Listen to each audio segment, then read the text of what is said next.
How's it going, guys? I hope you're doing good today. Well, as you can see, I got my little 80cc one-piece engine in here working on it. We took it out for a nice long ride yesterday and noticed it's running about as rich as Bill Gates. So we need to reject this little carb right here. Now these little NT speed cars are just as simple as you can get. So if you guys don't know how to do this, stick around. You're going to learn real quick and see how simple it is. So as you can see, I've already got this one off. And what I'm going to use is the 69 jet. So you can see right here. I don't know if you can see it or not. Oh, yeah. Just this top piece right here. This is out of another carb that broke on me. So I run the 69s usually in mine. It works great for my area and my bikes. A lot of people don't run these little stock carbs, but they're so simple and easy to tune. So what you do is this part is actually sticking up. Well, let me take this off and I'll show you where it's at. So we're going to take this, screw it out. I'm going to take this one out. And I've already drained the bowl, the carburetor, the right way, you know. By the right way, I mean dumping it. Anyways, I turn this upside down, make sure you drop a screw or two, like I did. Take the bowl off. We'll set her over here. Our little float. Set him up there. And lo and behold, there's our main jet right there. Now that's a stock jet. And usually they come with a number 70, sometimes a 72. Depends on if it came with a YD100. Sometimes those come with a 72. This gasket's a little smashed here. That's what I'm keep messing with real quick. That's just not, you don't want to do that, guys. Don't do that. And I did that, so, you know, shame on me. Anyways, what we're going to do is we're going to try and leave this long tube. Whoop, that's not going to work. The whole thing's wanting to come out, so we're just going to go ahead and unscrew this one. But we're going to reuse this long part down here. Set this down here in the rag so it stays clean. Take our pliers and we'll clamp onto this. And we'll screw this main jet right up out of there. Unscrew that, just like that. And voila, there's your main jet. Tiny little hole, but it's still too damn big for this motor. It was just flooding and choking and coughing and spitting. And I suspect because of the pipe, got a stock engine, never been ported or anything, and ran a big pipe on it. But I want to get this running right for you guys so I can test it and see how fast it goes stock, so I can port it and see how fast it goes with the ports opened up on her. So we're going to take that main jet stock 70 jet out, which we just did. I'm going to take this 69 that's screwed into this other tube. And the reason I'm not going to go ahead and just screw this other tube down into that carburetor, because it would more than likely work and it may be fine. But the difference is, on the bottom of this tube, that's where your needle goes down into when you throttle. This dude right here. That. If that needle goes down and don't sit right in that tube, well then you're not getting, it's not working right. And some needles are different sizes on these carbs. Not very many, but yeah, there is. I've ran across a couple of them. So here we got the number 69 jet. You see it in comparison. If you fellas need to know where to get these jets, they're on Amazon. They're 5mm threads. You see the 69 jet over here. That's the jet I usually run. It usually runs great. Runs awesome in my little red Screaming 80. You guys probably seen. This is the stock jet. One size makes a huge difference to these little carburetors, guys. Big difference. So Got our pickup tube here. We'll screw our main jet back into there. There's our number 69.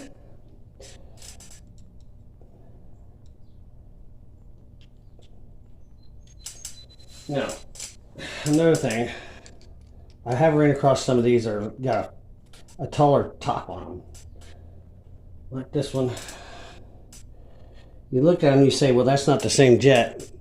You know, well, I promise you it will work. But you got to make sure this isn't bottoming out in the bottom of your float or your bowl, because then it's not going to suck much gas if it's plastered up against the bottom of the carburetor bowl. Sometimes they're a little tight, so you got to rock it back and forth, and it'll be fine. It is brass, so they're pretty soft. That should work just fine and dandy. Pick up our fuel make it happener here.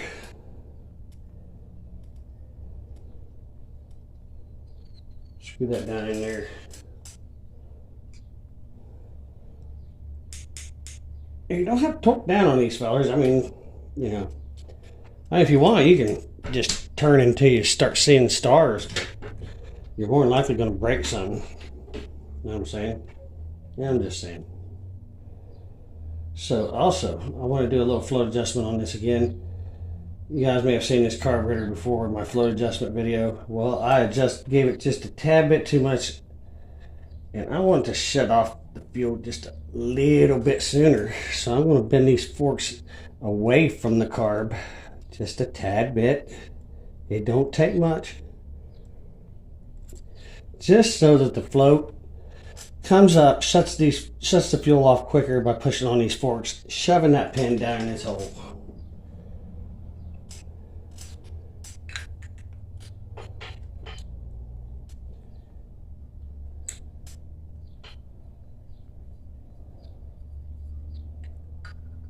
Oh yeah, that's going to work nicely.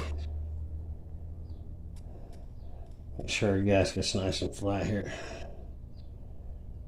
Now guys, I don't claim to be an expert on these bikes or these motors or any small engine for that matter of fact. I've just been working on cars and engines my entire life, and I've built quite a few of these bikes, like, I don't know, 4 or 5, something like that. And I just have a lot of experience because I've had just about everything you can imagine go wrong with them go wrong. You know, I've locked up brand new motors by overheating them. That's when you learn about how important air fuel mixture is to these little bikes, and making sure you don't have any air leaks anywhere. I actually got a engine that was put together at the factory with these two pieces right here.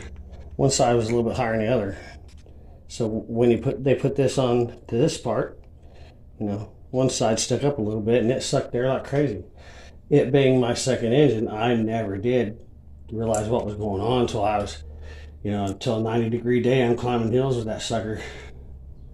Got her reamed out pretty good on the I think it was a second tank of gas it had run through it. So needless to say, she seized up, and I mean now.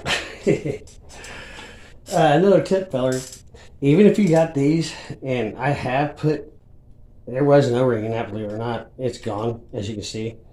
I just take an O-ring and I just put it right down in there and set it up against that lip in there. And that usually ensures a really good airtight seal when it butts up against the end of your intake tube here. You just want to make sure it's pushed all the way up on there so that it seats up against that O-ring. So now,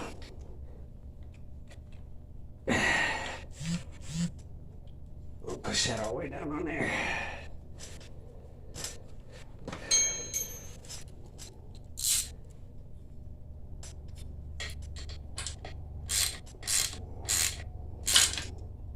And these don't have to be super tight on these clamps, because your seal's mainly coming right here where I was talking about that O-ring. That's where most of your seal is coming. You don't want these slopping around, obviously, but you want them tightened down pretty good. Snug them down. These will break underneath this clamp if you tighten them down too much. Where that slides over top of the intake tube, those little I don't know, I'm going to call them fingers that stick out from the end of the carburetor, will just snap loose, and then your carburetor's useless because you can't ever clamp it down airtight anymore. Okay, here we are outside. I want to see how well this number 69 jet works in the carburetor here.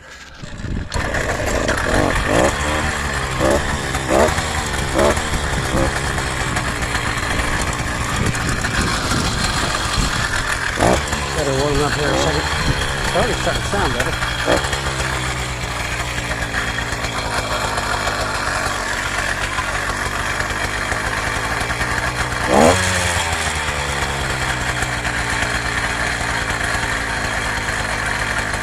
We'll just...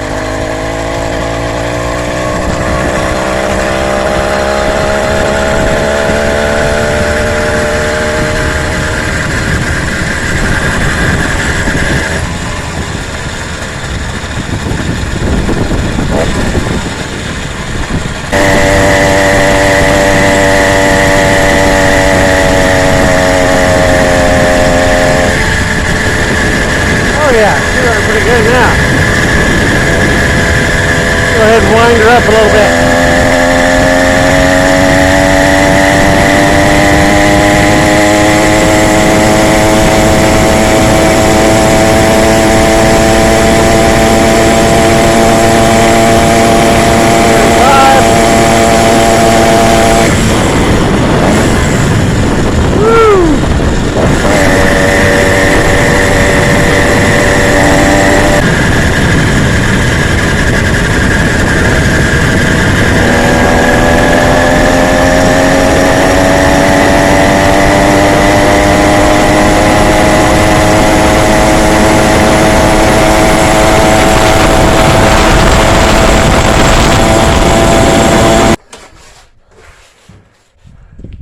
All in all, I say that's a success, guys.